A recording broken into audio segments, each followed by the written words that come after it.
오늘은 칼빈의 기독교 강요 2권 7장에 나오는 율법의 세 가지 기능을 중심으로 살펴보도록 하겠습니다.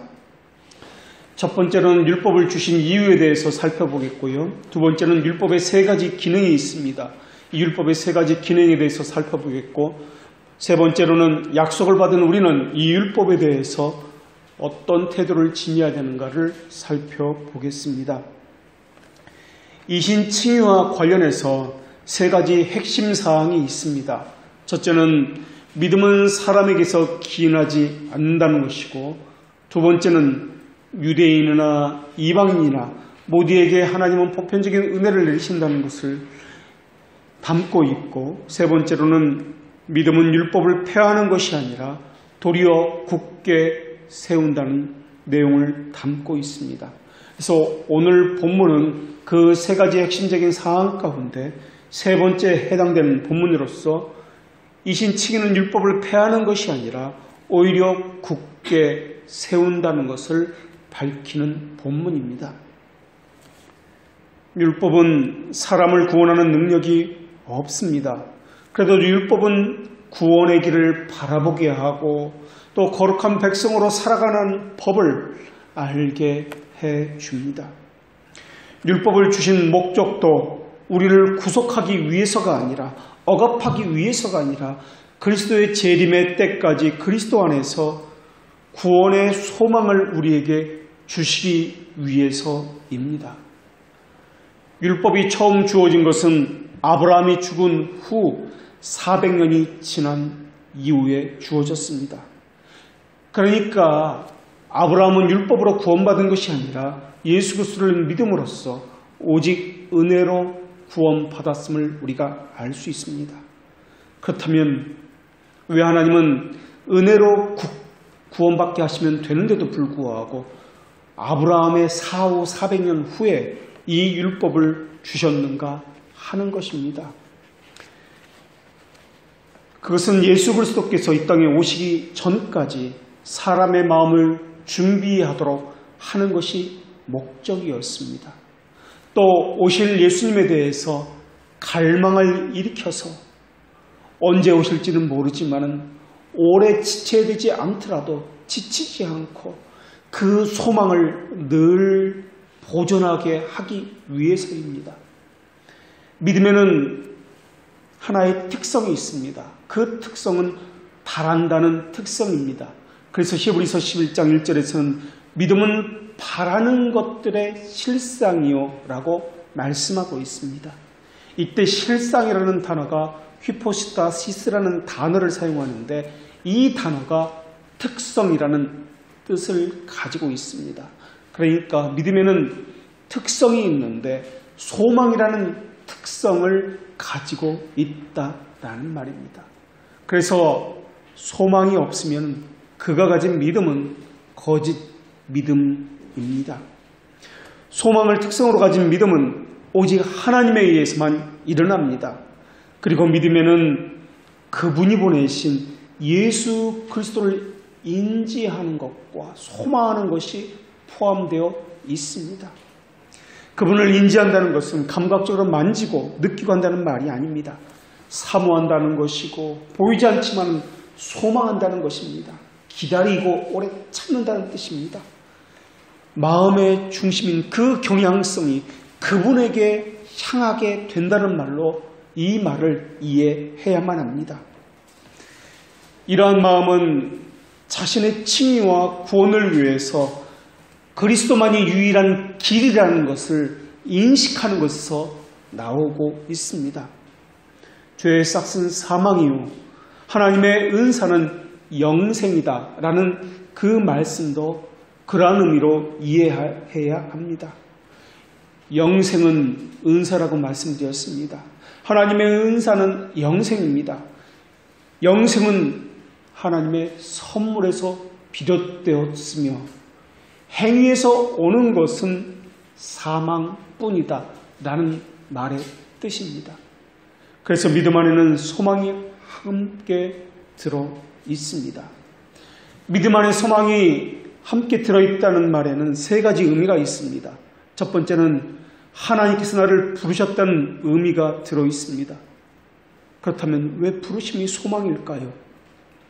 하나님의 부르심에는 후회함이 없기 때문에 그렇습니다. 이 부르심은 영원전부터 나를 아셨다는 것과 택하셨다는 것과 지금 우리를 이곳으로 부르셨다는 것, 그리고 거기에는 반드시 목적이 있다는 것을 알 수 있습니다. 지금 보기에는 아무것도 없지만 거기에는 반드시 하나님의 선하신 목적이 들어있습니다.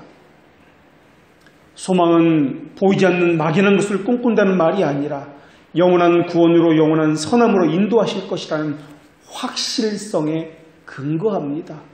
이 소망은 하나님께서 주시는 그 진리에 근거하는 것이지 우리로부터 나오는 것에서 근거하지 않습니다. 두 번째로 믿음 안에 소망이 있다는 말은 그리스도만이 유일한 구원의 길이라는 절대적인 인식이 있다는 말입니다. 이 말은 그리스도를 잃으면은 구원의 길도 잃게 된다는 말입니다. 말로만 사랑하는 사람들이 있습니다. 이런 사람들도 겉으로 볼 때는 그리스도께 나아가긴 하지만 그들은 그저 굳어진 습관에 의해서만 그렇게 움직일 뿐입니다. 몸에 배어있는 습관에 의해서 움직일 뿐 마음에는 그리스도가 없습니다. 그들은 그저 남의 눈을 살펴서 나올 뿐입니다. 그러나 참으로 그분에게 나아가는 자들에 대해서는 우리 주님께서는 이렇게 말씀하셨습니다. 너 이스라엘 자손들아, 그날의 여호와께서 창이라는 하수에서부터 애굽 시내에게까지 과일을 떠는 것 같이 너희를 하나하나 모으시리라. 그날에 큰 나팔을 불리니 아수르 땅에서 멸망하는 자들과 애굽 땅으로 쫓겨난 자들이 돌아와서 예루살렘 성산에서 여호와께 예배하리라. 하나님께 예배하도록 만드시는 분은 하나님 자신입니다. 멸망당하는 자, 쫓겨난 자, 그들을 부르시는 이도 하나님 자신입니다. 주님을 핍박하는 5사람을 나오게 하신 것도 주님이셨고, 오순절날 예루살렘 성전에서 말씀을 듣도록 나오게 하신 것도 주님이셨습니다. 그분은 한 명 한 명 그들의 이름을 불러서 나오게 하신다고 말씀하셨습니다. 열왕기에 나오는 나병 환자 4사람은 기근이 심하고 양식이 통일하자 돌아갈 곳이 없어서 죽음의 그림자만을 기다렸습니다. 이들은 어차피 굶어 죽든 적에게 사로잡혀 죽든 죽는 것은 매한가지이니까 아람 군대에게 가서 죽으면 죽으리라, 그렇게 고백을 하게 되었습니다. 그 일을 하게 하신 것도 주님이셨습니다. 그리스도께 오게 된다는 것은 진노를 피하고 그분에게 달려와 숨는다는 의미입니다. 그분께 도망친다는 것, 나온다는 것은 위기에 처한 사람만이 할 수 있는 마지막 수단입니다. 그러나 위기에 처한다고 모두가 다 그리스도께 도망치는 것은 아닙니다. 스스로 목숨을 끊는 사람도 있으며 사람을 찾아가 의지하는 사람도 있습니다. 그리스도를 찾으려면 반드시 성령 하나님의 인도하심을 받아야 합니다. 보이지 않는 하나님은 그리스도 안에서만 발견되기 때문에 그렇습니다. 아버지께서 가지신 모든 것은 독생자에게 맡기셨고 그분 안에서 하나님 자신을 명시하셨기 때문에 그렇습니다. 세 번째로, 마음 안에 소망을 갖는다는 뜻은 내가 처한 상황과는 상관없이 마음의 중심이 그분에게만 향한다는 의미를 가지고 있습니다. 하나님은 주의 백성이 거룩한 옷을 입고 즐거이 주께 나오는 도다라고 말씀하셨습니다. 거룩한 옷을 입고 주 앞에 나온다는 것, 이것은 의의 옷을 입는다는 말입니다. 이 말은 죄들의 용서함을 받았다는 말입니다. 다시 말하면 죄들의 용서함을 받은 자만이 주님 앞에 즐거이 나아갈 수 있다라는 말입니다. 교회에 왔다는 것은 자신이 죄인이라는 것과 죄들의 용서함을 받았다는 것을 알 때에만 나올 수 있습니다. 그런 자들만이 하나님과 화해할 수 있습니다. 화해된 자들만이 하나님 앞에 참된 예배를 드릴 수가 있습니다. 참된 예배를 드린다는 것은 죄들의 용서를 받았다는 말이요, 화해되었다는 말입니다. 모세를 입법자로 세우신 목적도 율법을 지키지 못하게 해서 아브라함 자손들에게 약속하신 축복을 없는 것으로 만들려고 하는 것이 아니라 오히려 그들 조상들이 거저받은 언약에 대해서 그들 역시 그 조상의 언약의 상속자임을 알려주시기 위해서라는 것입니다. 그래서 율법은 그 언약에 대한 소망을 부활시키려고 파견된 자와 같은 역할을 합니다. 그래서 이 율법에는 소망이 담겨져 있습니다. 이러한 사실은 여러 가지 의식면에서 아주 분명하게 나타납니다. 사람들은 하나님과 화해하기 위해서 짐승의 기름에서 나는 악취를 드렸습니다. 짐승의 피를 드렸습니다. 사실 그것은 어리석은 것이고 더럽고 추악한 일입니다. 또 사람들은 자기를 깨끗하기 위해서 피를 뿌렸습니다. 어떻게 피를 뿌리는 것으로, 짐승을 죽이는 것으로 자기를 깨끗하게 할 수 있단 말입니까? 그런데도 하나님은 그들과 그러한 약속을 맺으셨습니다. 왜 그러한 약속을 맺으셨습니까? 율법의 형식은 진정한 것에 대응하는 그림자와 상징이기 때문에 그렇습니다. 그렇기 때문에 그림자와 상징이 말하고자 하는 원형이 있습니다. 그 원형을 기다리는 소망이 거기서 빠져버린다면 그것은 아무것도 아닌 것이 됩니다. 만약에 그 내면에 담긴 원형의 뜻을 살피지 못한다면, 그래서 그 문장이나 그 단어에 매여서 문자에만 매여 생각한다면 그것은 잘못된 길로 빠지게 되어 있습니다. 마치 이단들의 성경 해석이 그렇습니다. 율법에서 바른 뜻을 찾으려면 항상 문자 이면의 뜻을 찾아야 합니다. 이면의 뜻을 찾지 않으면, 그리고 문자에만 매달리면은 안식일은 토요일이니까 토요일을 지켜야지 왜 주일을 지켜? 유월절은 성경의 절기니까 유월절을 지켜야지 하는 생각을 하는 것과 마찬가지입니다. 그렇기 때문에 성경의 문자를 파악하는 것보다 더 중요한 것은 그 이면의 뜻이 무엇인지를 바르게 아는 것입니다. 유대인들이 신앙의 목표를 삼아야 하는 것도 바로 그것이었습니다. 그렇기 때문에 영과 진리에 관한 것이 아니라면 그들이 행하는 의식과 예배는 너절한 것들을 행하는 것이 될 것입니다. 시간 낭비여 쓸데없는 노력을 하는 것에 불과할 것입니다. 사람이 열심을 내는 것이 중요한 것이 아닙니다. 바른 지식을 갖는 것이 먼저입니다. 봉사하는 것, 기도하는 것이 먼저가 아닙니다. 기도를 열심히 하는 것보다 더 중요한 것은 바른 교리를 아는 것입니다. 바르게 기도하지 않고 기도를 하는 것은 악한 행위입니다. 그래서 무엇을 하는 데 있어서 율법의 형식을 그 목적에서 분리해낸다면 그것은 허망한 일이 될 것입니다. 하나님께서 제사를 제정하신 목적도 사람들로 하여금 경배자로 하여금 분주하게 만들려고 하신 것이 아닙니다. 하나님의 목적은 그들의 마음을 더 높이 들어 올리기 위해서였습니다.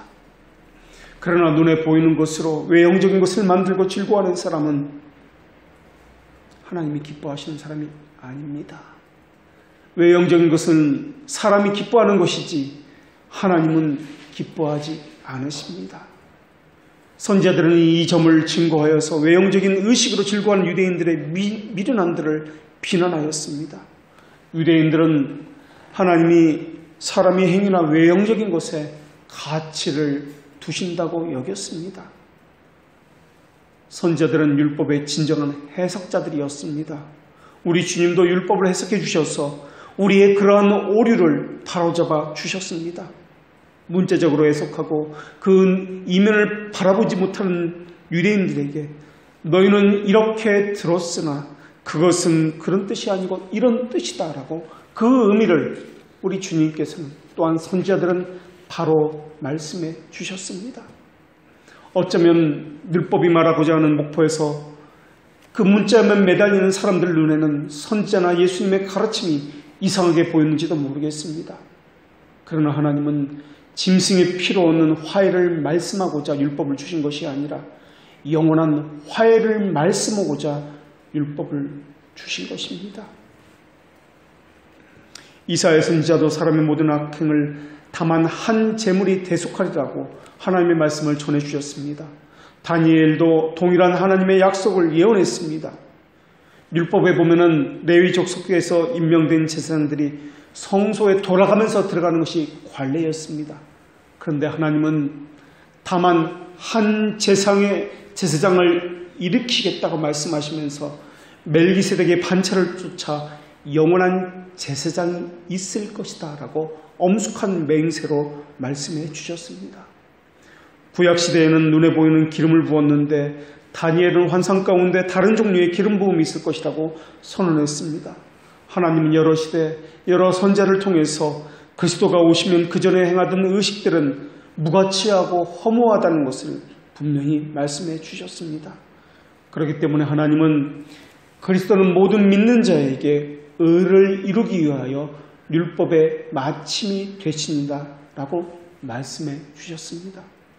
또 하나님은 율법의 조문은 죽이는 것이지만은 그리스도는 그 조문을 살리는 영이시다라고 말씀해 주셨습니다.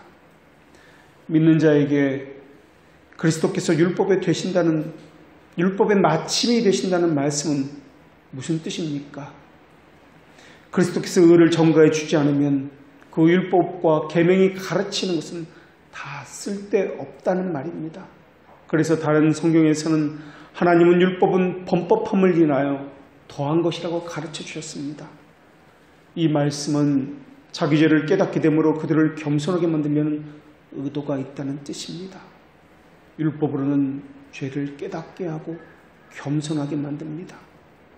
이것을 통해서 그리스도를 찾기 위한 참되고 유일한 준비를 하게 하는 것입니다. 율법은 절망에 빠지게 만듭니다. 율법은 그래서 사람을 겸손하게 만듭니다. 교회에 와서 죄에 대해서 듣지 못하면 그 어디서도 겸손해질 수가 없습니다. 교회에 와서 이런 것도 죄였습니까? 그것을 들어야 합니다. 무지는 불신의 소산입니다. 그래서 그리스도께서는 미련하고 선지자들이 말한 모든 것을 마음에 더디 믿는 자들이라고 책망을 하셨습니다. 더디 믿는 것은 어떤 이유 때문에 그렇습니까? 그리스도에서 미련함 때문이요, 믿지 못하기 때문에 그렇습니다. 무지할수록 믿지 않았다는 증거를 가졌을 뿐입니다. 무지할수록 성경이 말씀하는 것을 믿지 아니하고 다른 것을 믿고 있다라는 뜻입니다. 그렇다면 여러분에게 묻겠습니다. 여러분 하나님에 대해서 알기를 얼마나 애쓰십니까? 얼마나 시간을 들이고 마음을 쓰십니까? 하나님보다 더 썩어질 육신의 일들을 위해서 마음을 쓰는 것은 아닙니까? 우리 주님께서는 이렇게 말씀하셨습니다. 죽은 자는 죽은 자들이 장사하게 하라. 이 말은 그들의 관심은 온통 죽은 것에만 관심이 있다는 말씀입니다. 그러나 우리 주님은 시편 기자를 통해서 이렇게 고백하게 하셨습니다. 여호와여, 주의 이름을 아는 자는 주를 의지하오리니. 요셉의 형들이 애굽으로 곡식을 사러 왔을 때 요셉은 그 형들을 알아보았으나 그 형제들은 요셉을 알아보지 못했습니다. 그들이 요셉임을 빨리 알아채기만 하였어도 그들은 요셉을 의심하지 않았을 것입니다. 요셉이 말하려는 의도를 알았을 것입니다. 그러나 그들은 요셉을 알지 못했기 때문에 무지와 불신 가운데 놓였습니다. 오히려 요셉을 두려워했습니다. 요셉은 자기 형들을 먹고 마시고 즐겁게 해주려는 의도를 가졌는데도 불구하고 형들은 두려워해서 불안해했고 먹고 마시지도 못했고 오히려 더 힘들어했습니다.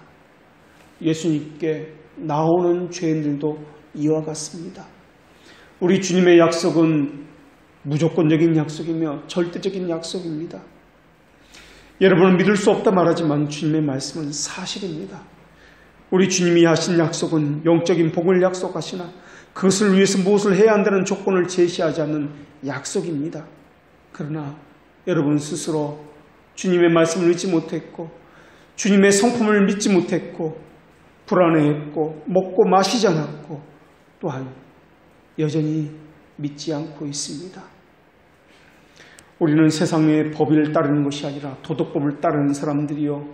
세상은 행위로서 나타나지 않으면 정죄하지 않습니다. 그러나 하나님의 법은 양심을 따르기 때문에 하나님의 말씀을 따르기 때문에 그 의도까지도 고려해야 합니다.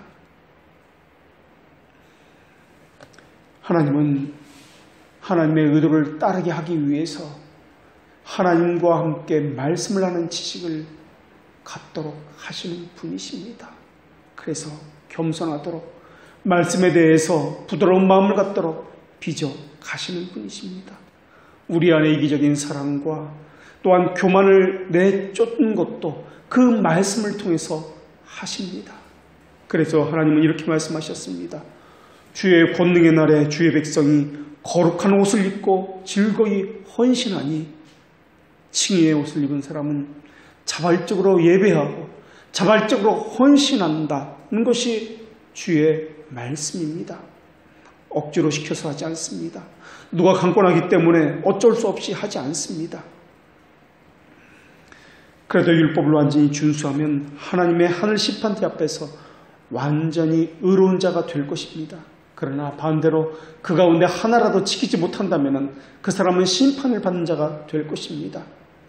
그래서 하나님은 모세의 율법을 선포한 후에 이스라엘 백성들 앞에서 생명과 사망과 복과 저주를 놓았다고 선언하면서 하늘과 땅을 증인으로 삼아 그들 앞에 그 약속이 거짓이 없음을 말씀해 주셨습니다. 그리고 그 율법을 완전히 준수하면 영원한 구원이 있을 것이라고 말씀해 주셨습니다. 그러나 율법을 하나라도 거스리면 심판과 저주가 있을 것이라고 말씀해 주셨습니다. 그러나 우리는 율법 앞에 우리의 삶을 달아보면 발견되는 것은 내 안에 선한 것이 전혀 없다는 것과 가공적인 의로 위선과 거짓으로 충만하다는 것만을 발견될 뿐입니다. 율법을 준수하는 자에게는 영생이 보상되어 있습니다. 우리도 알고 있습니다. 그러나 영생을 얻을 수 없다면 그것은 우리에게는 아무런 의미가 없다는 것입니다. 이 점에서 율법은 우리를 무력하게 만들고 있습니다. 율법은 아무도 율법을 지키지 못하게 만드는 그러한 특성을 가지고 있습니다. 율법으로는 생명의 약속을 받을 수가 없고 완전한 저주로 떨어지게 만듭니다. 율법은 인간의 능력을 훨씬 초월하는 것입니다. 그래서 사람은 제시된 약속을 멀리서 바라볼 수는 있어도 그 약속의 혜택은 얻을 수가 없는 것입니다. 그 율법에서 얻을 수 있는 것은 한 가지 외에는 없습니다. 구원받을 소망이 없습니다. 나는 위선자입니다. 분명히 나는 죽습니다. 나는 거짓과 속임으로 가득 차 있습니다. 라는 것 외에는 없습니다. 무서운 협박이 그 율법에 있습니다. 모든 사람 예외 없이 압박하며 괴롭힐 것입니다. 협박은 가혹합니다. 무자비하게 추궁합니다. 그래서 우리는 율법에서 임박한 죽음만을 볼 뿐입니다. 율법을 볼 때 우리는 낭망하고 당황하며 절망할 수밖에 없습니다. 율법에서 얻는 것은 저주와 정죄에는 없기 때문에 그렇습니다. 그렇다면 우리는 어떻게 해야 합니까? 율법을 지키는 것은 불가능하기 때문에 율법은 버려야 하는 것입니까?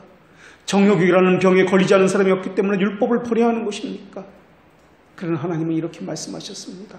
선을 행하고 죄를 범치 않는 의인은 세상에 아주 없느니라.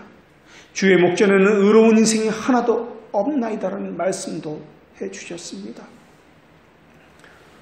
초대교회 때 펠라기우스는 어거스틴을 궤변으로 괴롭혔습니다. 오늘도 수많은 알미니아를 추종하는 사람들이 교회란 이름으로 모여서 그곳에 오는 사람들을 얼마나 괴롭히는지 모릅니다. 사람이 열심히 있는 행위로서 하나님의 은총을 얻어내리라고 그들은 부추기고 있습니다. 기도를 하면 은총을 얻을 수 있을 것이다. 봉사를 열심히 하면 은총을 얻을 수 있을 것이다. 그래서 얻어낸 결론이 무엇입니까? 은총을 얻어내지 못하는 것은 바로 당신의 믿음이 없기 때문이다라고 말합니다. 믿음이 있어야 그것을 수단으로 은총을 얻을 수 있다고 이야기합니다. 어거스틴은 그들의 주장이 잘못되었다는 것을 말하기 위해서 하나님은 성경에서 선하는 것과 반대되는 것을 말씀하지 않는다는 것, 그리고 앞으로도 그러한 일을 하지 않는다라고 말씀해 주셨습니다. 제자들이 그렇다면 누가 구원을 얻을 수 있습니까? 라고 물었을 때 주님께서는 이렇게 대답하셨습니다. 사람으로는 할 수 없으되 하나님으로는 모든 것을 할 수 있느니라. 어거스틴은 우리가 육신을 쓰고 있는 동안에는 하나님 앞에 당연히 드려야 할 사랑을 우리는 드릴 수 없는 존재라고 그렇게 고백했습니다. 그러나 하나님은 모든 것을 할 수 있다는 것도 동시에 고백했습니다. 오직 은혜로만 구원받을 수 있다는 주장을 어거스틴이 했고, 행위로 구원받을 수 있다는 주장은 그 펠라기소의 논쟁은 20년간이나 계속되었습니다. 그러나 율법으로는 구원받을 수 없습니다.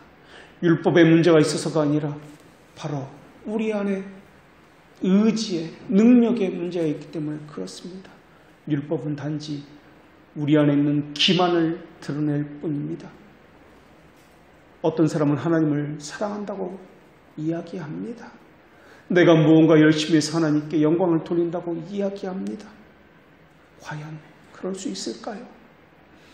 율법은 단지 우리 안에는 더럽고 추악한 것들 외에는 없다는 것을 강력하게 말하고 있는데 말입니다. 이 율법에는 세 가지 기능이 있습니다. 율법은 첫째로 죄를 깨닫게 하는 기능이 있습니다. 율법을 배운 사람은 지금까지 자신의 눈이 추구했던 사람의 의와 교만을 탈피하게 되어 있습니다. 율법을 모르는 자는 여전히 교만하고 다툼이 있고 자랑이 있습니다. 그들은 자신이 자만의 병에 걸렸다는 것을 알지 못합니다. 항상 자신의 판단이 옳다 여기고 그것을 근거로 교회를 바꾸려고 하고 그것을 근거로 교회를 움직이려고 합니다. 그들은 성경을 근거로 하지 않습니다.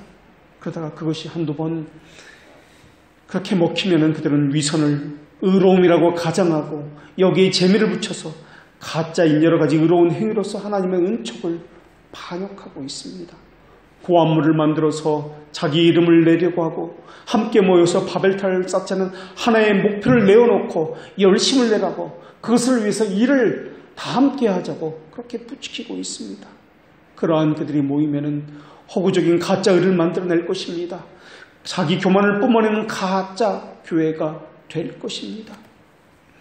율법의 저울로 자신의 삶을 달아보아야 하건만 우리가 행하는, 우리가 섬기는 이 모든 섬김을 율법의 행위로 달아보아야 하건만 그들은 자신이 말씀에서 벗어났다는 것도 알지 못합니다. 탐욕의 죄는 우리의 깊은 저 구석 속에 숨어 있습니다. 갈피 숨겨져 있는 그 탐욕의 죄는 사람의 눈을 속이기 너무나 쉽습니다. 그래서 하나님은 이렇게 말씀하셨습니다. 율법이 탐내지 말라 하지 아니하였더라면 너희가 탐심을 알지 못하였으리라. 율법이 그 탐욕을, 그 위속을 깊이 숨어있는 그 굴 속에서 끌어내지 않았다면 그 탐욕은 가라한 인간을 아주 처참없이 짓밟아 죽여버렸을 것입니다. 위선을 낳았을 것입니다. 속임은 속임을 낳았을 것입니다. 그래서 율법은 거울과 같은 역할을 합니다.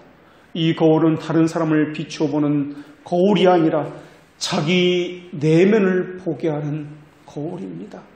그래서 율법은 자기 내면을 보면 볼수록 무기력함과 무력한 것과 죄악과 거기서부터 오는 저주가 어떤 것인지 그 심각성을 마주대하게 할 뿐입니다. 그렇기 때문에 율법으로는 죄를 깨달을 뿐이다 라고 말씀합니다. 그 말씀의 뜻은 내면의 죄를 알게 하는 기능을 가졌다는 말씀입니다. 양심이 자신의 죄를 분명히 깨달으면 깨달을수록 가책이 더욱 커진다는 것은 확실합니다. 우리는 믿음을 청결한 양심 안에 담는다 했습니다. 그것을 믿음 있는 자는 자신이 죄인이라는 것을 뼈저리게 느끼고 있습니다.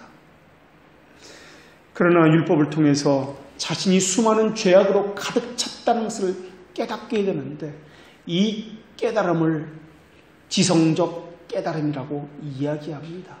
이 지성적 깨달음으로는 구원을 받을 수 없습니다. 성령의 감화, 감동이 있어야 합니다. 성령의 감화가 있어야 거기서 나타나는 열매들이 있습니다. 그것이 바로 회개와 자기 부인의 삶입니다. 성령의 감동으로 깨닫게 되는 것이 없으면 율법적인 깨달음만으로는 죄인을 멸망시키기 위해서 하나님의 진노를 무장시킬 뿐입니다. 그래서 어거스틴은 은총의 영이 없으면 율법은 우리를 고발하고 죽이기 위해서 존재할 뿐이라고 그렇게 고백했습니다. 그래서 율법은 반드시 예수 그리스도로 해석되어져야만 합니다.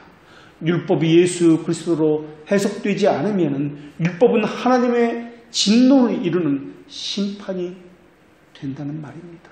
왜 율법은 예수 그리스도의 그분으로 해석되어져야 하는 것입니까? 그분 안에는 의의가 있기 때문에 그렇습니다. 그렇다고 해서 율법을 공경하지 않거나 그 훌륭한 우월성을 깎아내린다는 말씀이 아닙니다.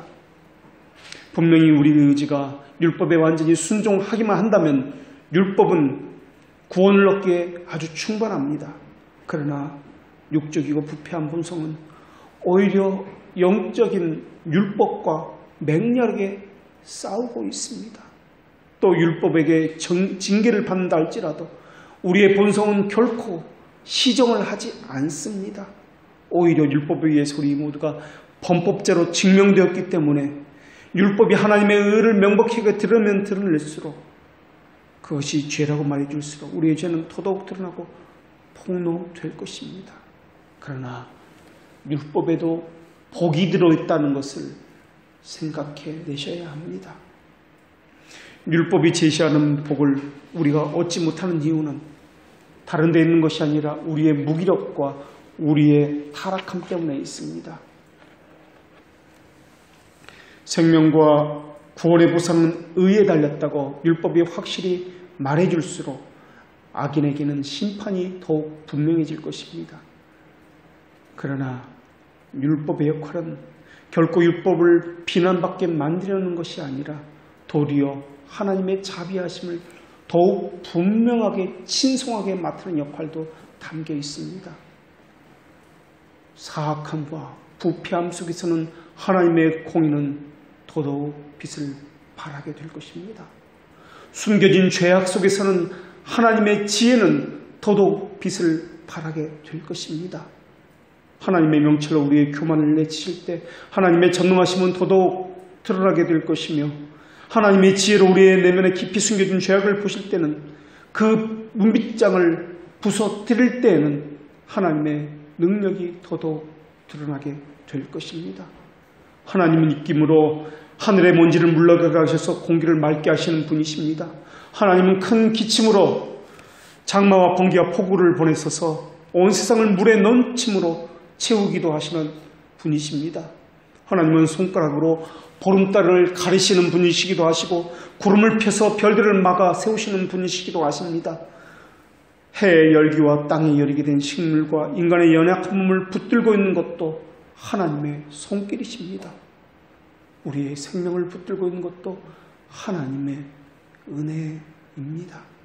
그것과 마찬가지로 우리 모든 사람이 사악하다는 것과 정죄를 받는 것은 하나님의 말씀인 율법의 증거에 의하면 그것은 확인되어질 것입니다. 그 확인은 우리가 낙심되어서 주저앉거나 완전히 용기를 잃고 낭떠러지에 뛰어들게 하려는 뜻이 아닙니다. 율법은 악인들에게 공포를 일으키는 것은 사실이지만 그것은 그 사람들이 완악하기 때문에 그런 것이고 하나님께서 그렇게 만드신 것은 아닙니다. 하나님은 율법을 통해서 하나님의 주권을 드러내고자 하시기 위해서입니다. 바다의 한계를 정하신 분, 밤의 한계를 정하신 분, 그래서 낯을 침범치 못하게 하신 것도 하나님이십니다. 모든 것이 하나님이 행하신 경계를 뛰어넘을 수 없게 가두어 주신 것도 하나님이십니다. 그 하나님은 이렇게 말씀하셨습니다. 하나님의 모든 사람을 순종치 아니하는 가운데 가두어 두심은 모든 사람을 멸망시키거나 멸망하게 버려두시려는 것이 아니라 모든 사람에게 긍휼을 베풀려 하심이니라. 이 말씀의 뜻은 자기 힘으로 하는 자에게는 멸망이 있으며 벗은 몸과 빈손으로 하나님의 자비에게 피하는 자들에게는 은혜가 있다는 뜻입니다. 하나님의 긍휼 안에 숨어서 그분의 자비에만 전적으로 매달리십시오. 하나님은 악행에 대해서는 엄격한 분이시지만 그리스도에게 피하는 자들에게는 어떤 악행을 한다 할지라도 가련하고 무가치한 죄인에게 대하시는 것처럼 은총과 인자로 충만한 빛을 내시는 분이십니다. 두 번째로 율법의 기능은 억제의 기능이 있습니다. 벌을 받으리라는 공포심을 일으켜서 사람을 억제하는 기능입니다. 그러나 사악한 그들은 율법에서 주시는 위협을 듣고 강압을 느끼지 않습니다. 그들은 바르고 공정한 일에는 관심이 없습니다. 하늘의 보좌로 가지신 분의 말씀이 아무로 전해진다 할지라도 그들은 두려워 떨지 않습니다. 그들의 양심은 무뎌졌기 때문에 그렇습니다. 해안을 향해서 산처럼 밀려오는 강한 주님의 말씀 앞에서도 그들은 자신의 양심을 확인하려고 하지 않습니다. 청결한 양심을 가졌지 않았기 때문에 그들에게는 믿음이라고는 찾아볼 수가 없습니다. 그들은 그저 법이라는 굴레를 쓰고 있기 때문에 그저 외형적으로 위선적으로 그것을 지키려 할 뿐입니다. 마치 교통 순경이 있으면 보호를 지키고 없으면 그냥 가는 것과 마찬가지 이치입니다. 그렇기 때문에 그들이 아무리 하나님 앞에 수많은 봉사와 예배를 한다 할지라도 그들은 하나님에게는 외인입니다. 그들의 양심은 자기 유익을 위해서 존재할 뿐입니다. 그들은 여전히 하나님을 두려워하거나 순종하려는 마음 자세가 되어 있지 않습니다. 자기를 억제하면 억제할수록 그들 안에 있는 정열의 불은 더욱 강하게 타오르게 될 것입니다. 무서운 율법만 자기를 방해하지 않았다면 무엇이든지 어디서든지 폭발할 준비가 되어 있습니다. 그들은 율법 자체를 미워합니다. 입법자인 하나님을 저주해서 될 수만 있으면 하나님께서 세우신 그 율법을 없애려고 하고 있습니다. 하나님이 바른 일을 하라고 그들에게 명령하실 때 그들은 하나님의 말씀을 용인할 수 없습니다. 하나님의 말씀과 내 생각은 다르다고 그들은 생각하기 때문에 그렇습니다. 아직 중생하지 않은 사람들은 자기가 율법을 지키는 쪽으로 기꺼이 가는 것이 아닙니다. 그저 억지로 복종하는 위선의 행동만 할 뿐입니다. 물론 강요되고 억제되는 것은 이 사회를 위해서 필요합니다. 주께서는 만사가 혼돈되지 않도록 사회가 평온하도록 이런 방법을 마련한 것도 사실입니다. 그래서 주님은 법은 옳은 사람을 위해 세운 것이 아니요 오직 불법한 자와 복종하지 않은 자와 경건치 아니한 자와 죄인이며 거룩하지 아니한 자를 위해서 세웠다라고 말씀해 주셨습니다. 그래서 하나님은 디모데전서 1장에서 율법에 대해서 말씀해 주시길 율법은 내버려두면 한정없이 뻗어나가는 정욕을 억제하는 굴레와 같다라고 말씀해 주셨습니다. 율법의 세 번째 용도는 이것이 가장 중요합니다. 이 율법의 본래의 목적과 가장 가까운 것이 이 세 번째 용도입니다. 그래서 이것을 율법의 유용성이라고도 이야기합니다. 이 용도는 하나님이 영이 주관하시는 신자들 사이에서 발견되는 법입니다. 하나님은 그들의 마음속에 하나님의 손가락으로 율법을 기록해 새겨 넣으셨다고 말씀해 주셨습니다. 그래서 그들은 하나님의 영의 감동과 격려를 받기 때문에 자발적으로 복종하겠다는, 율법을 지키겠다는 열심이 그들 안에 있습니다. 그래서 그들은 두 가지 방면에서 율법의 혜택을 받습니다. 그들은 앙모하는 주의 뜻이 무엇인지를 철저히 배우고 확고하게 이해하려고 하는데 이 율법이 확실한 훌륭한 도구가 된다는 것을 알고 있습니다. 마치 욥이 하늘 기둥이 흔들리고 진동할 때마다 머리를 조아리고 하나님의 전능하심 앞에서 자기 입을 가리고 아무 말도 할 수 없었던 것처럼 하나님의 전능하심을 자연을 통해서 발견했던 것처럼 그렇게 율법을 통해서 하나님의 거룩과 공의를 발견하게 되어 있습니다. 그래서 우리는 배울 뿐만 아니라 자신의 삶에 대해서 조언을 구하고 권면을 받을 필요가 있을 때마다 율법을 통해서 조언을 받고 권면을 받습니다. 신자가 율법에서 받는 혜택이 바로 그런 것입니다. 신자는 율법을 통해서 하나님의 어떠하심을 발견합니다. 그리고 율법을 통해서 복종하는 힘도 얻고 복종하겠다는 열심도 얻습니다. 그리고 신자는 율법을 통해서 범죄의 길로 들어서지 않도록 격려를 받습니다. 율법은 우리 게으른 육신에 대해서 가지 않는 게으른 나귀를 가게 하는 채찍과 같은 역할을 하는 것이 율법입니다. 다윗은 율법을 찬양하면서 율법의 용도에 대해서 이렇게 고백했습니다.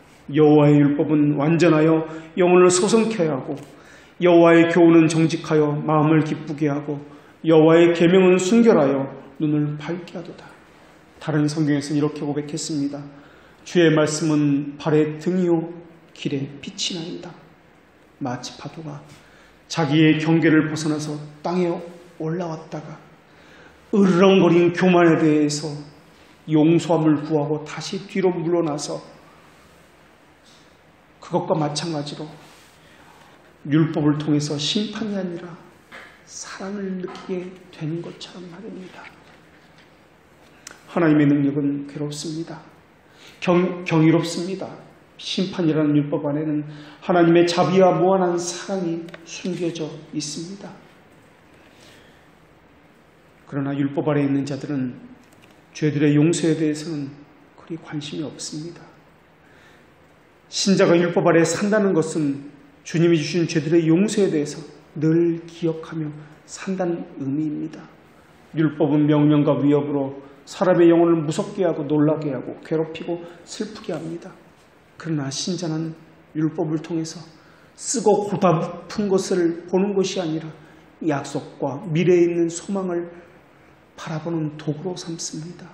그리고 무력한 자신을 위해서는 기도하는 도구로 삼고 있으며 율법을 통해서는 지치고 한쪽으로 치우친 자신에 대해서 바로잡는 그러한 도구로 삼고 있습니다. 구약시대에 있었던 언약궤는 소망에 대한 확실한 보증이 되었습니다. 부활에 대한 소망을 주는 증거가 언약궤였습니다. 언약궤를 보고 두려움을 느꼈다면 말 그대로 언약궤였기 때문에 하나님과 맺은 그 언약뿐만 아니라 그 안에서 오실 메시아를 기다리는 언약도 함께 들어있다는 것을 알았습니다. 언약을 통해서 자기 죽음을 보았지만은 언약을 통해서 영을 살리는 일도 그들은 했던 것입니다. 율법은 완전한 의의 표준이었고 영원 불변만 규범과 진리였습니다. 그러나 엄격한 도덕적 순교를 보고 두려워하지 말아야 할 것입니다. 율법은 우리에게 주범한 강제력을 요구하고 있지만 그리스도 안에 있는 자에게는 그리스도의 의를 통해서 이미 성취한 것들만을 요구할 뿐입니다. 율법의 약속은 그분의 인자하심을 나타내고 율법의 위협은 그분의 순결하심을 나타냅니다. 우리는 이미 그분의 인자하심을 나타내는 것은 구속주 하나님을 아는 지식이요 그분의 선하심과 순결함을 나타내는 것은 창조주 하나님을 아는 지식이라고 배웠습니다. 양심이 범죄를 억제하는 일에 도움을 주는 것이 율법입니다. 양심이 자기를 살피는 일에 도움을 주는 것이 율법입니다. 그래서 신자는 그 율법을 통해서 자신에게 도움을 받고 있습니다. 우리를 부르시는 분은 하나님이십니다. 이끄시는 분도 하나님이십니다. 약속을 하시고 그것을 이루신 분도 하나님이십니다. 지혜를 주셔서 깨닫게 하시는 분도 하나님이십니다. 하나님께서 행하시는 파멸은 그 어떤 것도 막을 수 없으나 하나님의 사랑도 그 무엇으로도 깨트릴 수 없습니다. 우리 주님이 이 땅에 오신 것은 범죄자를 심판하기 위해서가 아니라 범죄를 치유하기 위해서였습니다. 그렇기 때문에 율법의 교리는 그리스도의 오심을 침해를 당하는 것이 아니라 가르치고 꾸짖고 책망하지만 우리를 수정하게 하고 바르게 하고 다시 오실 주님을 맞이를 하게도 하는 준비케 하는 역할을 하고 있습니다. 하나님께서는 율법을 통해서 우리를 주님의 백성으로 그렇게 빚어 가실 것입니다. 지키다가 넘어지고 지키지 못하고 우리는 실패하지만 그것은 우리 편에서 못 지킨 것이고 실패하는 것이지만 하나님 편에서 보면 하나님의 은혜를 더 많이 드러내기 위해서 하시는 것입니다. 우리가 넘어지고 실패하지만 하나님 편에서 보면 그 실패를 통해서 우리에게 교훈하시고 깨우치기 위해서라는 것입니다. 만약 신자인데도 자신의 행동에 대해서 뿌듯함을 느끼고 있다면 그것은 역시 내적인 자신의 성품을 돌아보고 자신의 동기와 심정을 청결함을 살피게 하기 위한 하나님의 섭리에서 나온 것이 될 것입니다. 자신을 쳐서 가난하게 하시고 깨우쳐 부서지게 하시고 부드럽게 하시기 위한 하나님의 은혜에서 나온 것이 될 것입니다. 율법은 정말 우리를 겸손하게 하고 굴욕당하는 법을 배우게 합니다. 우리의 삶을 돌아봅시다. 여러분이 무엇인가 자신을 자랑하고자 할 때 내가 이런 사람이야 라고 뿌듯하게 자신에 대해서 여기고자 할 때 그때마다 하나님은 여러분을 낮추셨습니다. 여러분이 가진 환경을 쳐서 여러분의 마음을 낮추셨을 것입니다. 그래서 부끄럽게 하셨을 것이고 절망하게 하셨을 것이고 자신에 대해서 자기를 부인하는 법을 배우게 하셨을 것입니다. 하나님은 빚진 자의 심정을 갖춰질 때까지 우리 안에서 지난 세월 동안 단 한 번도 쉬지 아니하고 그 일을 행하셨습니다.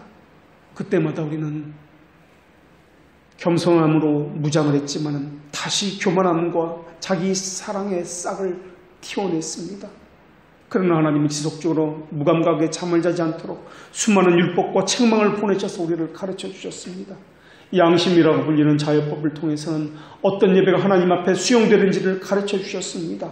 하나님의 심판과 생명의 능력에 대해서 잊지 말라고 죽은 자와 태어나는 자가 날마다 우리 주위에서 있게 하셔서 그것을 보게 하셨습니다. 하나님은 죽은 자들의 거처도 아시는 분이십니다. 태어날 자들의 이름도 아시는 분이십니다. 하늘은 하늘을 잡아줄 손도 없는데도 불구하고 허공에 매달려 있습니다. 별은 불빛을 비춰주지 않아도 스스로 빛을 내고 있습니다. 하나님이 계획하셨기 때문에 구름은 하나님이 기뻐하는 대로 순종하고 자기 일을 하고 있습니다. 물을 잔뜩 담은 구름을 받쳐주는 그물이 없는데도 찌지 않고 있습니다. 그리고 그 구름은 저수지보다도 더 많은 물을 담고 있습니다. 하나님께서 그 모든 것을 하셨습니다. 하나님께서 우리에게 율법을 주셨을 그 이유는 하나님의 지혜와 선하심에 속한 일이기 때문에 그렇습니다. 그리고 율법을 주신 이유는 우리를 좋은 곳으로 먹이시기 위해서입니다. 그래서 창조주 하나님을 만난 이들의 자세는 자기 힘으로 생각해서 행동하기보다는 그분의 뜻이 무엇인지를 살피는 데 주의를 기울입니다. 그래서 그분이 뜻이 무엇인지를 배우기를 즐겨합니다. 또 그분의 뜻을 수행하려고 우리 주님의 의를 의지합니다. 그래서 기도합니다. 하나님의 약속의 백성은 그러나 율법의 청결함보다는 바른 고백을 중요시 여깁니다. 행위의 완전이나 완벽이 아니라 심정의 바른 고백이 하나님의 의를 입은 자에게 더 필요하기 때문에 그렇습니다. 그래서 신자는 늘 자신을 살펴서 내면 깊은 곳으로 들어가서 자신의 비참한 심정을 고백하는 삶을 살게 되었습니다. 이 고백이 없다면 이 처참한 마음을 잃어버렸다면 그는 신자의 삶을 사는 것이 아닙니다.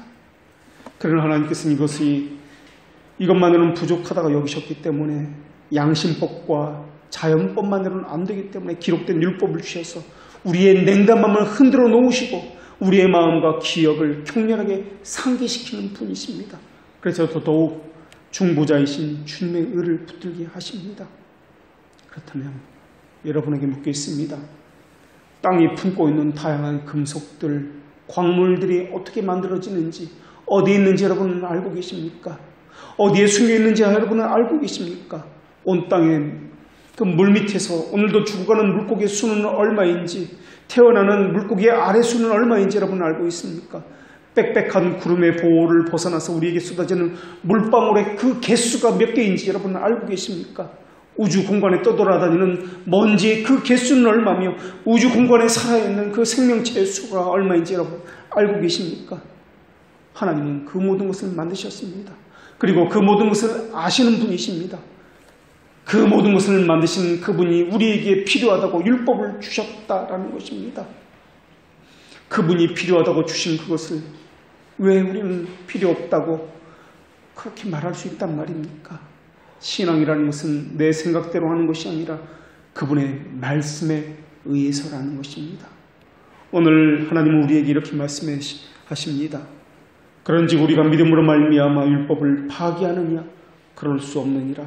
도리어 율법을 굳게 세우느니라. 이것은 하나님의 말씀입니다. 기도하겠습니다.